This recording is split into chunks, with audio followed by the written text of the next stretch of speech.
Hello everyone, welcome to my what I eat in a day সিরিজের 29 ডেতে। সকাল সকাল তো এই লাড্ডুর ওপর চোখ গেছিলো, বাট না, ওটাকে সাইডে রেখে ভাবলাম সকালে দইটা দিয়েই স্টার্ট করা যাক।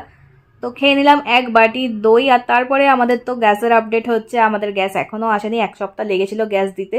তো ভাবলাম এইটুবি থেকে কিছু একটা অর্ডার করা যাক। তো এখানে লুচির থালি, মানে পুরীর থালি অর্ডার করেছিলাম। তো এখানে দুটো পুরি, সাথে দোসার ভেতরে যেই ফিলিংটা থাকে সেইটা দিয়েছিল, আর সাথে নারকেলের চাটনি। কি দারুণ কম্বিনেশন না? খাওয়া দাওয়ার পরে জল তেষ্টা পেয়েছিল, তো দেখলাম বোতলে জল নেই, আর এই পুচকু বোতলটা ছিল, তো ভাবলাম এটা থেকেই খাওয়া যাক। কি কুঁড়ে আমি, ওফ। তারপরে বিকেলবেলা অফিস থেকে ফেরার পরে আমি খেলাম চা, ওকেও দিয়েছি অবশ্যই। তারপরে ও একটা না চিপস এনেছিল টাইম পাস বলে, তো ওইটাই খুলে দেখলাম, বেশ ভালোই খেতে, ওই ফিঙ্গারের মধ্যে ঢুকি ঢুকিয়ে যে চিপসগুলো হয় ওই টাইপের।